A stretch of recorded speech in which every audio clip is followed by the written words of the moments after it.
so it's like it's right in your line of vision there. It's hard to see.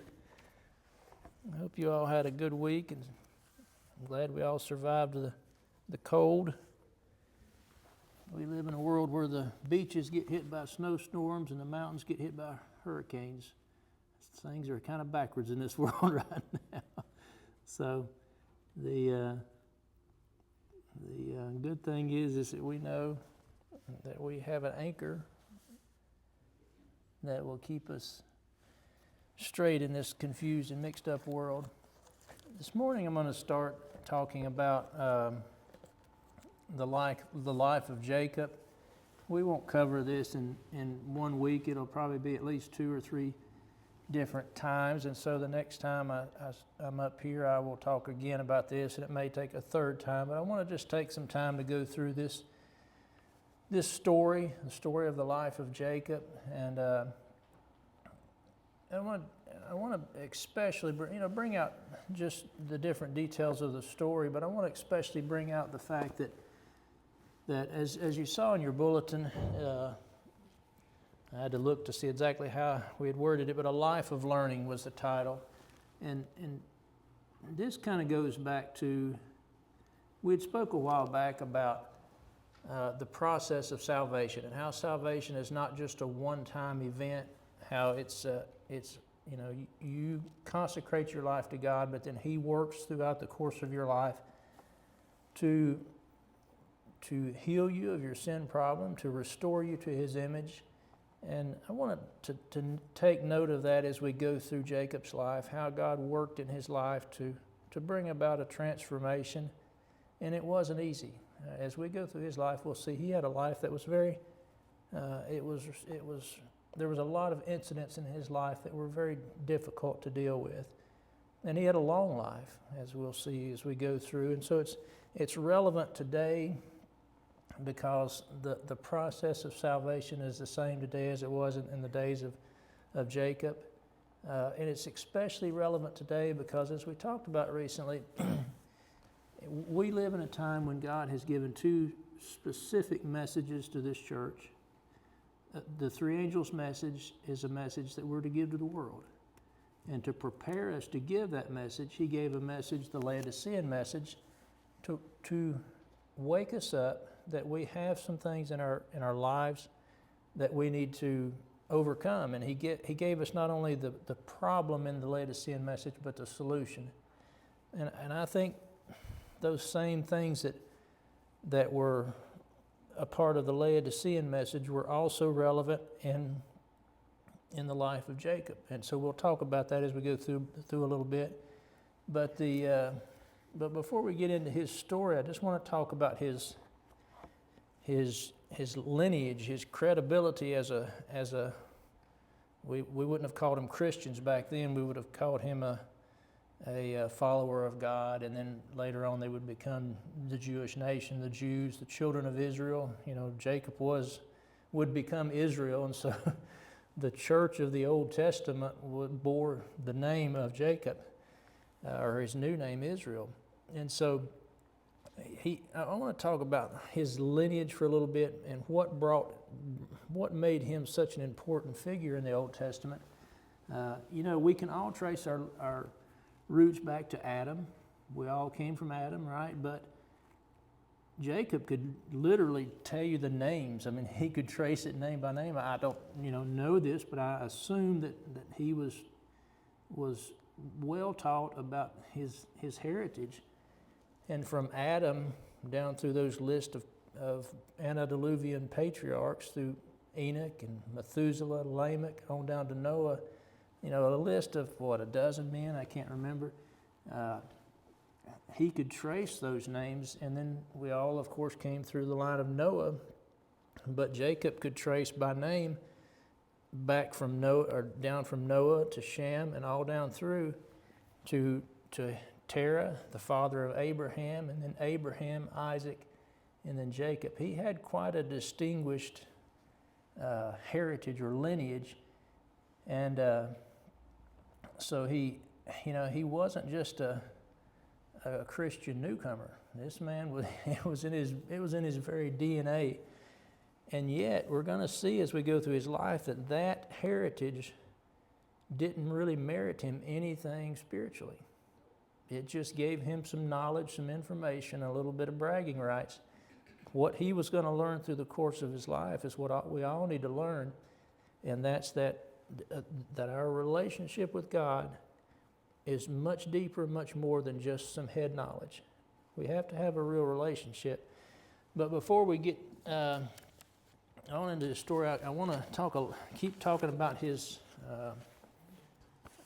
heritage here for a minute. You know, a tree, we think of a tree, we think of a Christmas tree that's kind of triangle shaped, very symmetrical, or we think of a large oak or maple tree growing out in the field where it grows up on a sturdy stump and then becomes very round and symmetrical. Well, Jacob's family tree didn't look anything like that. It was a pretty bizarre looking thing. And I was going to try to explain it, but I thought, I'm going to have to write this down because you just get confused. I get confused trying to explain it because it was so complicated. And so we'll go through this, and I don't know how important this is to the story, other than just I think it's kind of nice to put these things together in a way that we can see them, because as we read the Bible, what's represented here on this sheet covers several chapters, and so it's hard to hold it all together in your mind, as well as there are a few things, and I'll point those out as we go through, that aren't from the Bible. They're from just internet reading, different commentaries, trying to figure out exactly how this works. And so some of these things we can't say for sure, but I think they're likely scenarios. So Terah, at the top there, was the father of Haran, Abraham, and Nahor. Well, as you remember, Haran died young. And so likely Terah kind of took his family back into his home. And so Lot and Sarai and Milcah, as well as there may have been other children, kind of became, a part of Terah's family again. And we saw that Lot stayed with Abraham throughout much of his life. Even after Terah died, he continued on with Abraham. But it appears that probably this part, I can't say for sure because it's not in the Bible, but probably Sarai, which would become Sarah, the wife of Abraham, and Milcah were the daughters of Haran, and then they became Terah's children again after Haran died. They were his grandchildren, but he took them in and kept them as part of his family, probably. And so technically, or by blood, Abraham would have been Sarah's uncle. But he referred to her in a couple of instances in his life as his sister. That was not uncommon because we call each other brothers and sisters as Christians, and it was common in that time frame. For example, Terah would have considered, or Abraham would have considered the children of Israel all his, and yet they were not children except for Isaac. They were grandchildren, great-grandchildren, and so on. And so Sarah marries Abraham, and out of them comes Isaac.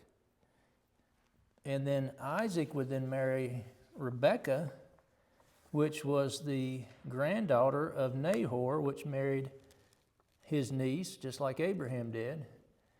And then Nahor has a son named Bethuel, and he has at least two children, Laban and Rebekah. Are you following me over there on the right side now? And Laban and Rebekah, he probably had more maybe, but we at least know of those two.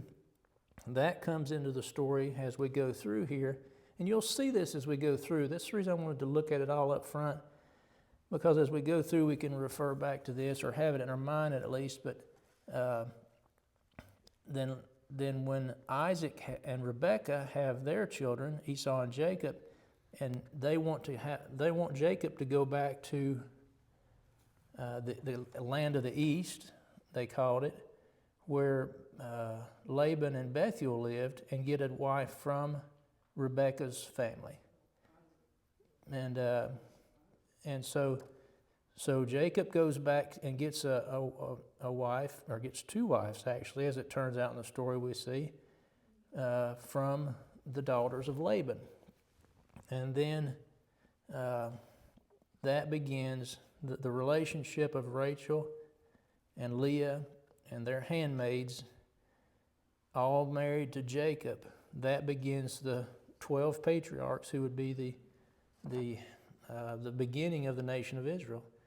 And so just keep that in mind, and we might refer back to that in a little bit, but that's a way to visualize this convoluted mess that, we always, for some reason, we always talk about, when we talk about incestual relationships, we always joke about it as being Alabama.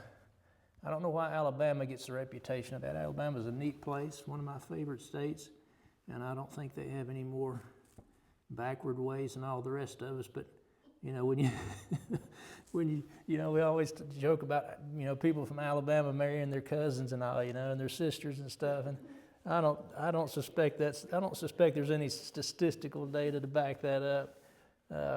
It's just I think Alabama probably talks about the rest of us like that. They probably talk about those people from South Carolina, and they probably have just as much leg to stand on as we do. So anyway, it was a convoluted mess, their family tree was. And so, but this is where Jacob came from. He came through this line of these people that would become, I hate to say biblical all-stars, but well-known figures in the Bible stories, at least. People like Enoch and Noah and Abraham. And so this is, and he would have grown up hearing these things, and so this was ingrained in his mind. And we'll see as we go through the story that he took interest in this because he had a desire to gain this birthright from his brother Esau that wasn't traditionally rightfully his, because he was not the oldest son. Esau was the oldest son by a matter of minutes, because they were twins. But Jacob had a desire to take that cloak or that mantle and be the one to carry that legacy and that covenant relationship forward. And so as we begin, if you want to follow along, I'm going to be reading a lot this morning from the Bible, and so it may be easier for you to follow if you're reading with my poor reading skills. But I'm going to start in Genesis 12. Genesis chapter 12, and we'll begin to talk about this covenant that Jacob was to be the heir of. This covenant was originally made between God and Abraham, Jacob's grandfather. Genesis chapter 12, verses 1 to 3 says, "Now the Lord said to Abram, 'Get out of your country, from your family, and from your father's house, to a land I will show you. I will make you a great nation. I will bless you and make your name great. And you shall be a blessing, and I will bless those who bless you, and I will curse those who curse you.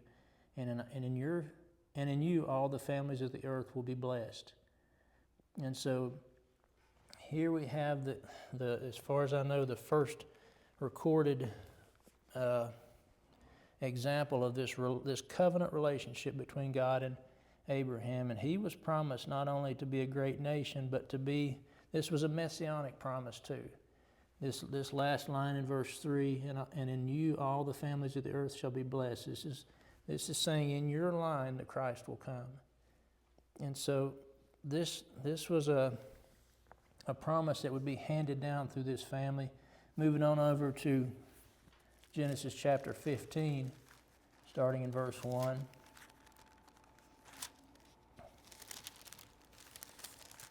Genesis chapter 15, starting in verse 1. This was after, you remember the story of Lot's captivity and Abraham and Melchizedek and all that. And then after these things, the word of the Lord came to Abram in a vision. Notice also as we go through this, Abraham talked with God on a regular basis. I mean, he had many occasions where God talked to him. How that was, I don't know exactly.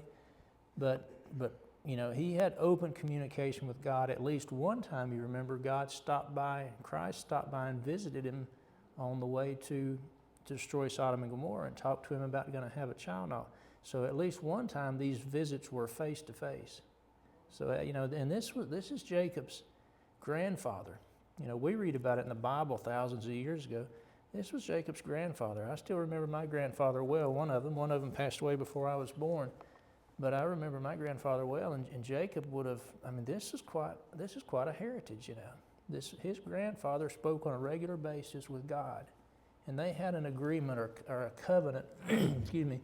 And so this is quite a, you think about kids that grow up in very privileged situations. Usually we think of children that grow up in very wealthy families or famous families. I was watching something this week, as you've probably heard me talk about before, that I used to be very interested in sports, especially basketball. And I was watching something this week about the son of a former basketball player that I had watched when I was, younger and more interested in those things. And I thought, why wouldn't he be great? His dad was one of the greatest of all time. Surely he had a good teacher. And so, that kind of privilege that some people have in life, that's what Jacob had. He was really grew up in a very blessed situation, as well as his grandfather and his father were both wealthy. They both had, large accumulations of assets, flocks, herds, and all of those things. And so this is what he grew up in. And so after these things, again, chapter 15, verse 1, after these things, the word of the Lord came to Abram in a vision, saying, "Do not be afraid, Abram. I am your shield, your exceeding great reward." But Abram said, "Lord God, what will you give me, seeing I go childless, and the heir of my house is Eliezer of Damascus?" Then Abraham said, "Look, you have given me no offspring. Indeed, one born in my house is my heir." And behold, the word of the Lord came to him, saying, "This one shall not be your heir, but one who will come from your own body will be your heir." Then he brought him outside and said to him, "Look toward the heavens and count the stars, if you are able to number them." And he said to him, "So shall your descendants be." And he believed in the Lord, and he accounted it to him for righteousness. So Abraham's righteousness was based on his belief in the Lord. It wasn't based on his merits. And this covenant between God and Abraham was not based on Abraham's merits either. It was that God had sought Abraham out and chose to use him to be his representative to the world, him and his descendants. And so this was the legacy that Jacob would inherit. Continuing on in Genesis 17, verse 1, still following this lineage or this covenant down through the lineage to Jacob. When Abraham was 99 years old, the Lord appeared to Abraham and said to him, "I am Almighty God. Walk before me and be blameless, and I will make my covenant between me and you, and will multiply you exceedingly." Then Abram fell on his face, and God talked with him, saying, "As for me, behold, my covenant is with you, and you shall be a father of many nations. No longer shall your name be called Abram, but your name shall be called Abraham, for I have made you the father of many nations.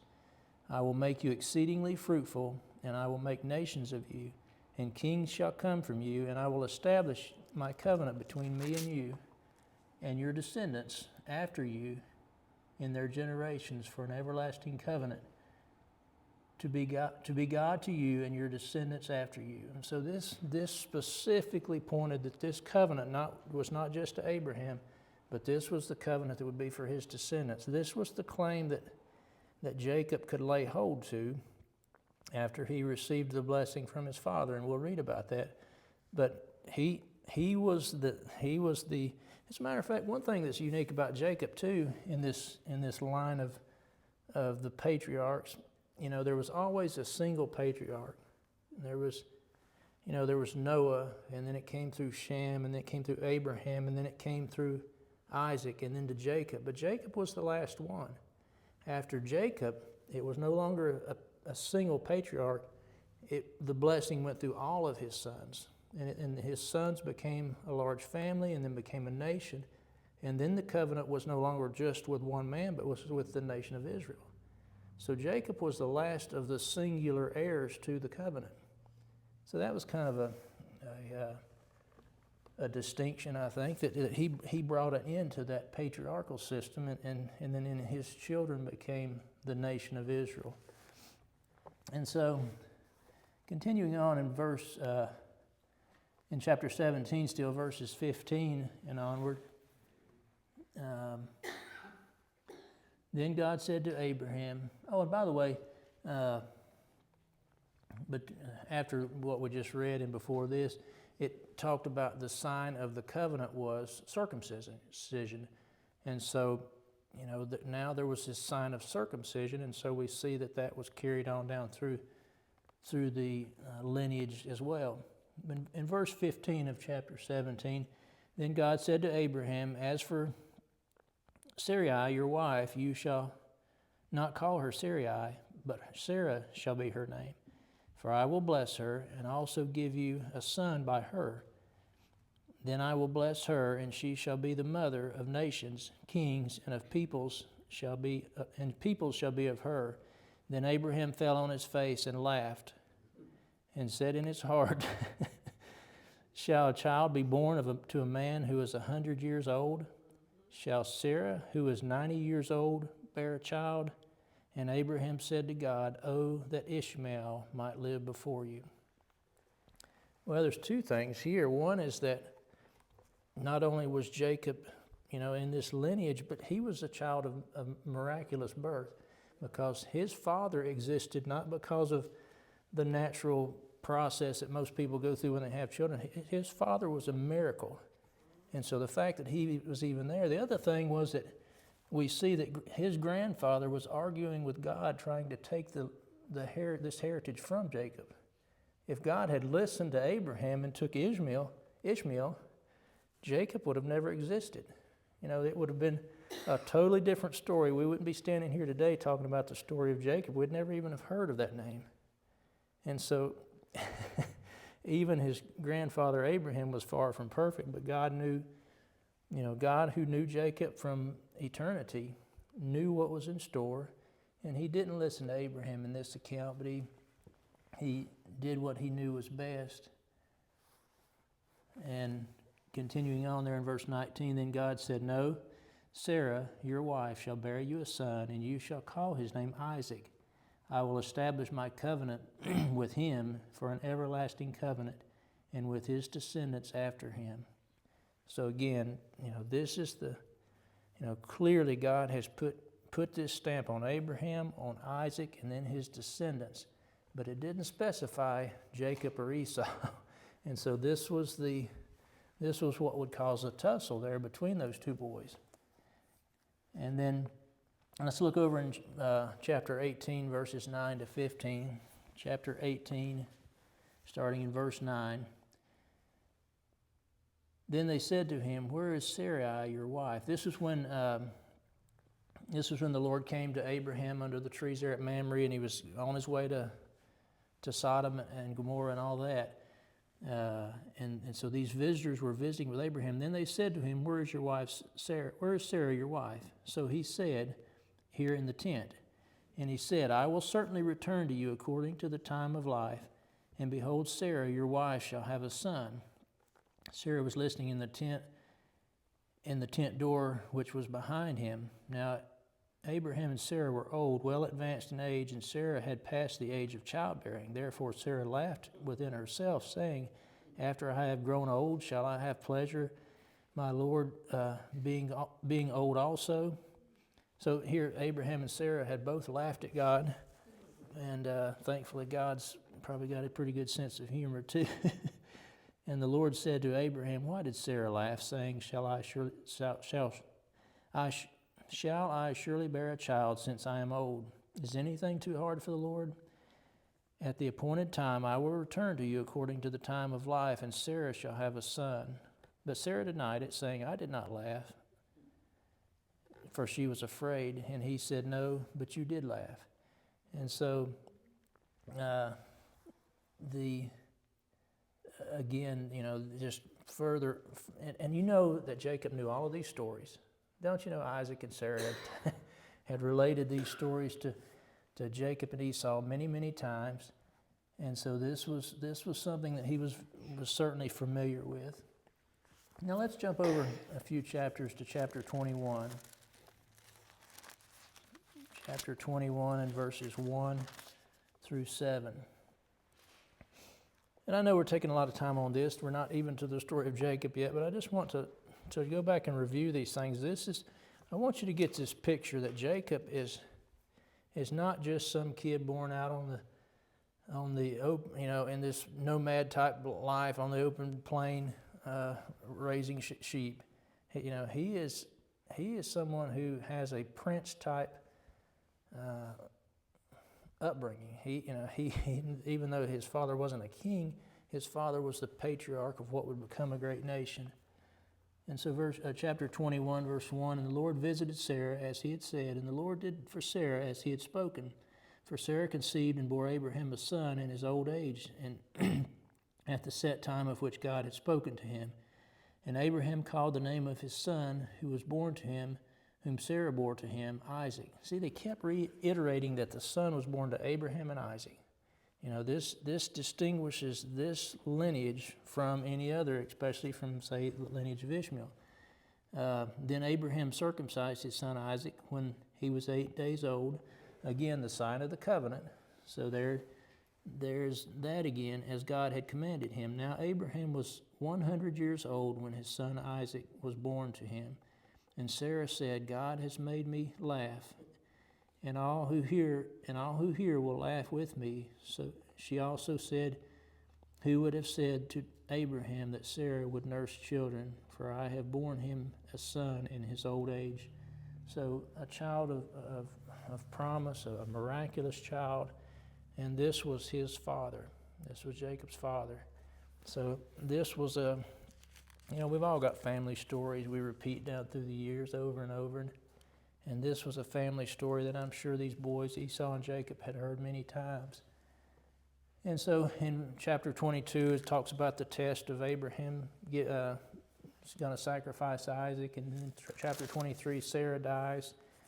And in chapter 4, after Sarah has died, now Isaac only has one parent left, Abraham, and Abraham makes arrangements to get a wife for Isaac.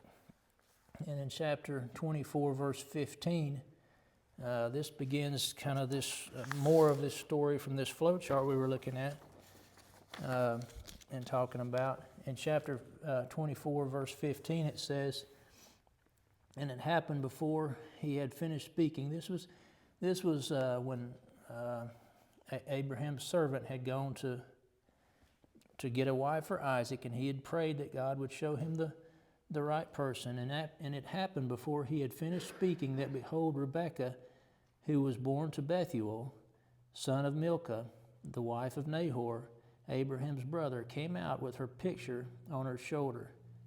And so, again, this is the family tree through which Jacob would come. And then going over to chapter 25,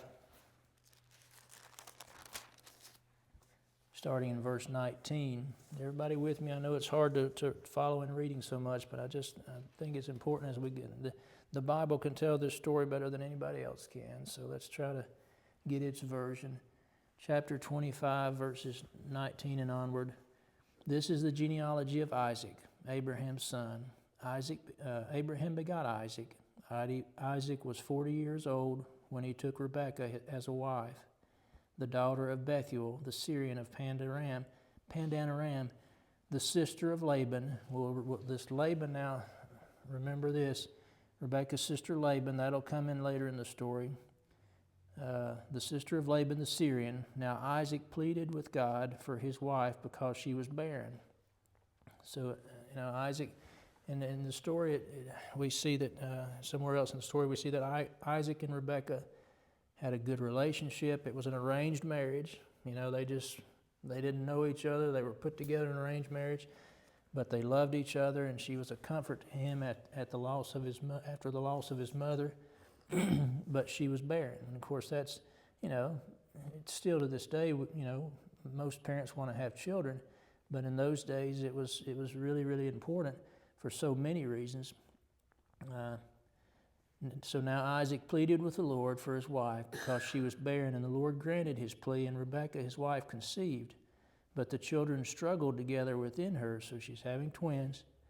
And she said, if all is well, why am I like this? That's I think if you've ever been through a pregnancy or been around someone who's been through a pregnancy, there's times in that pregnancy when you say, why is it like this? I mean, it's a hard thing to have a human being grow within you for 9 months.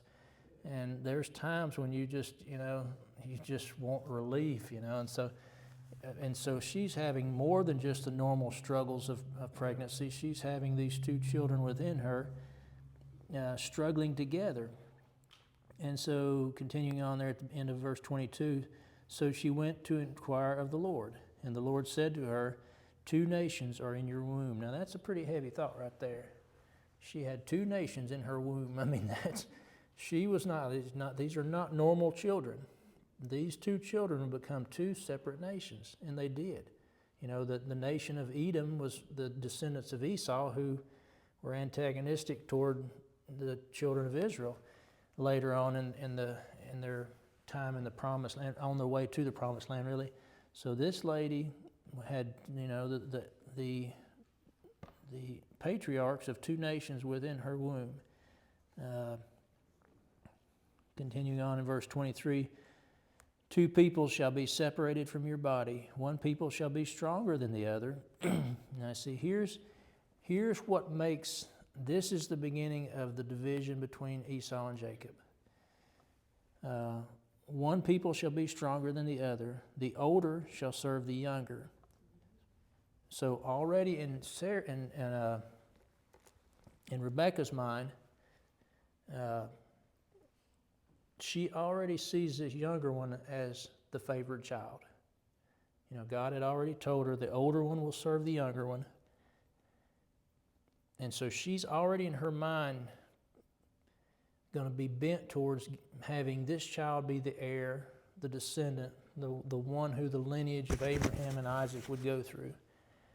And so verse 24, so when her days were fulfilled for her to give birth, indeed, there were twins in her womb, and the first came out red. He was like a hairy garment all over. So they called his name Esau. Now I don't know if you've ever noticed this, but a lot of people that have red hair are also very fair-skinned or light-skinned. They sunburn easily. But then there's this other kind of red-haired person that seems to be just woolly. They've got a heavy beard, they've got heavy hair, and you can just see their eyes. And their skin is ruddy and coarse and usually very hairy. I think about these, what were the Viking type people, the people that were, those are the kind of rugged people that I think of when I think of Esau. He was not this, delicate skinned redhead. He was of the ruddy type that were very rugged. And afterward his brother came out, and his hand took hold of Esau's heel, so his name was called Jacob. Isaac was 60 years old when he was born, and so Jacob came out of there. He already has it, when he leaves the womb, he's got this bad reputation of being a manipulator. This is in his name. It's him grabbing onto his brother's heel. All of this would go with him in his name throughout the first part of his life. So the boys grew, and Esau was a skillful hunter, a man of the field, but Jacob was a mild man, dwelling in tents. And Isaac loved Esau because he ate his game, but Rebekah loved Jacob. And so Esau is this manly man, and Isaac probably, he probably takes pride in that. And so he's favoring Esau, but Rebekah knows that God has already said that Esau would serve Jacob. And so that here you have this struggle within their marriage as to which son was was going to be the heir to the birthright. And so then to further complicate this thing, after the boys were grown, Esau had been out hunting. He comes back. Apparently he had had an unsuccessful hunt because he comes back hungry. And Jacob was there cooking stew. And as you remember the story, it turns out that Esau sells his birthright to Jacob for this meal. And so, but I don't think Esau intended to keep that promise, because when Jacob calls him later to receive the blessing, Esau doesn't say, "Oh, I sold that to Jacob." You know, he says, "Sure, I'll do what you say. I'll go out." So anyway, here we have this struggle for this birthright, which was the lineage, the heir to this covenant with Abraham and Isaac that we're seeing take place. So in chapter 26 then, starting in verse 34, right at the end of the chapter, this is not, I bring this in just to kind of bring more context to the story. When Esau was 40 years old, he took wives, Judith, the daughter of Beri the Hittite, and these other wives. And in verse 35, and they were a grief of mind to Isaac and Rebekah. So Esau had taken these wives from the heathen or from the idolatrous people around them, and this brought grief to his parents. And yet with all of this, Isaac still intended to bless and give the blessing to Esau. Even though Esau had already married these idolatrous women, Isaac knew, because I'm sure Sarah had told him many times, that God had said that the younger would rule the older. But Isaac, because of his preference to Esau, was determined to give Esau this blessing. And so you know the story.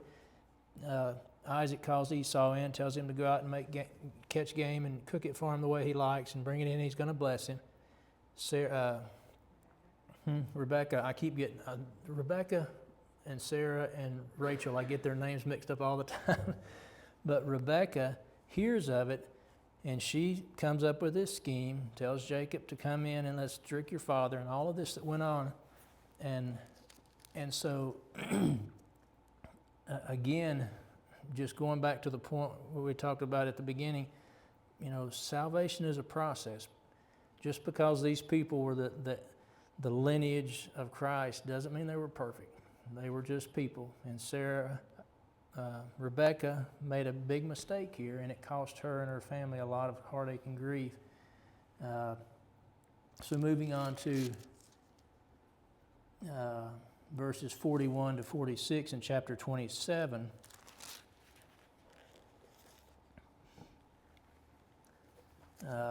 You remember the story. Esau comes back. He finds out about the birthright being stolen from him. He's very upset. And so in verse 41, so Esau hated Jacob because of the blessing with which his father blessed him. And Esau said in his heart, "The days of mourning for my father are at hand." Now, he didn't know that Isaac would live a long time after this, but he believed that his father would die soon. "Then I will kill my brother." And so he just comforted himself with the fact that when his father was dead, he's going to kill his brother, and then he would be the rightful heir by default. And the words of Esau came to her the words of Esau, her older son, were told to Rebekah. So she sent and called Jacob, her younger son, and said to him, "Surely your brother Esau comforts himself concerning you by intending to kill you. Now therefore, my son, obey my voice. Arise, flee to my brother Laban." Remember that from the sheet we looked at earlier? "Flee to my brother Laban in Haran, and stay with him a few days until your brother's fury turns away, until your brother's anger turns away from you, and he forgets what you have done to him. Then I will send and bring you from there.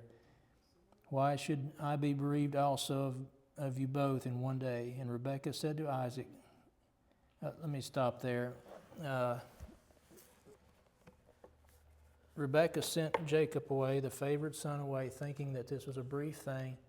It would blow over. She would bring him back.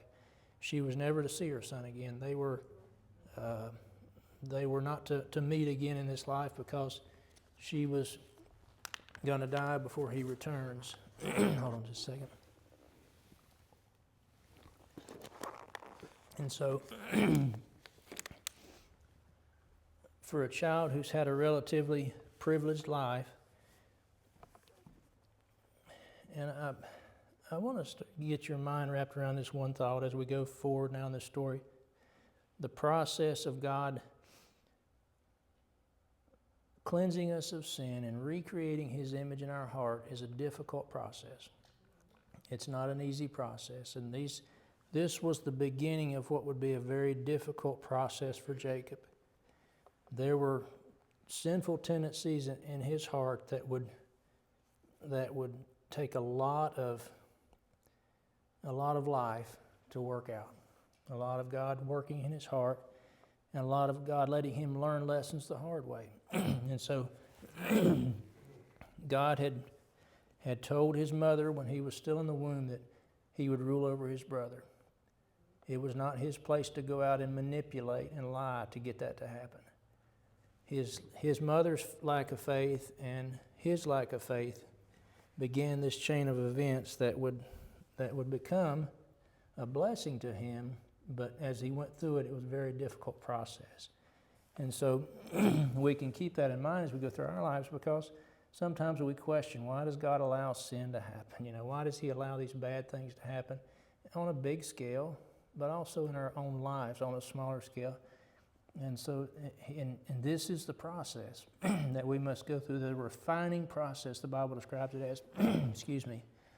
And we're getting close to a stopping point. I want to go through this last little story, and then we'll stop off here and continue on the next time.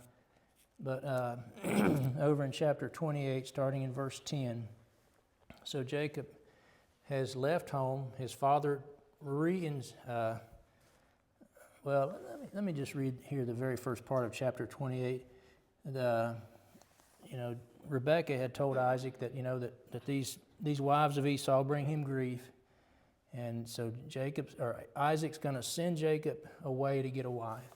Then Isaac called Jacob. This is verse 1 of chapter 28. Then Isaac called Jacob and blessed him and charged him and said to him, "You shall not take a wife from the daughters of Canaan. Arise and go to the house of Bethuel, your mother's father, and take yourself a wife from the daughters of Laban, your mother's brother."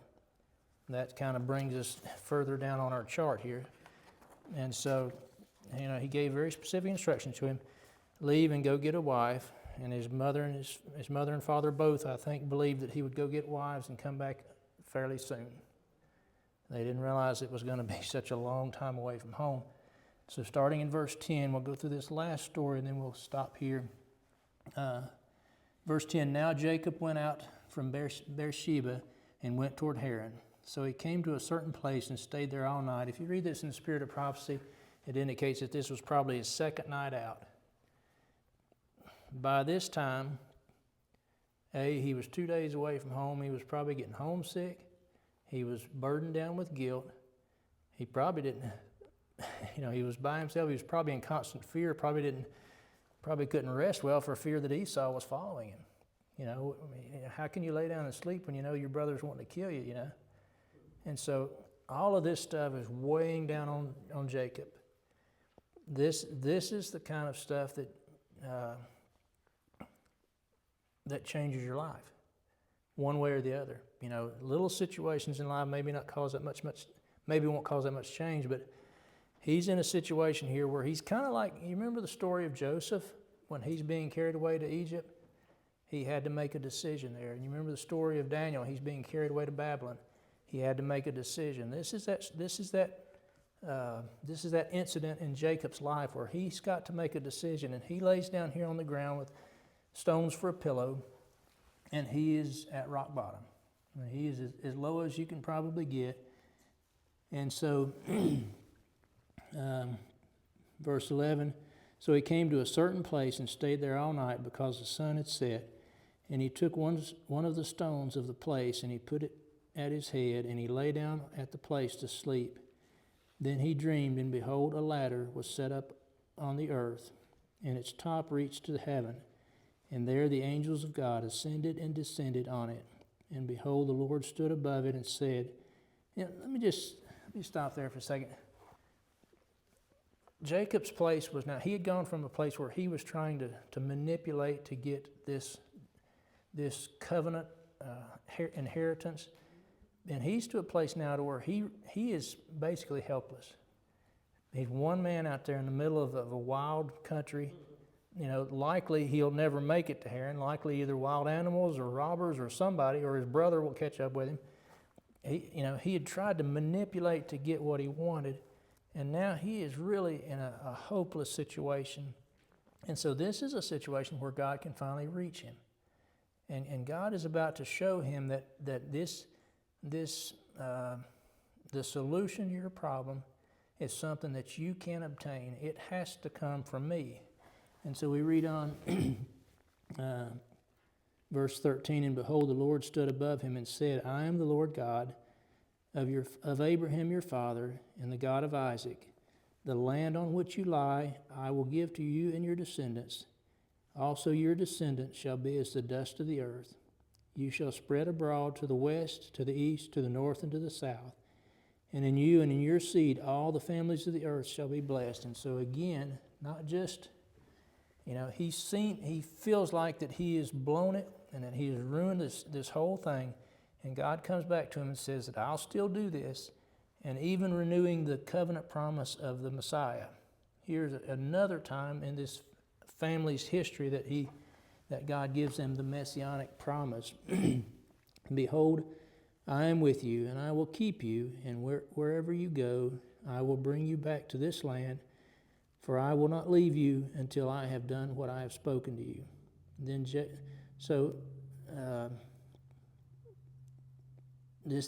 This was quite a promise. I mean, this restores him to this. This tells him that even though he's messed up, the covenant promise is still in the family, and he's the heir. This is his assurance that, I messed up, but God is still going to use me and my family in this covenant way that he's promised to Abraham and to Isaac. Then Jacob awoke from his sleep and said, surely the Lord is in this place, and I did not know it. And he was afraid and said, how awesome is this place! This is none other than the house of God, and this is the gate of heaven.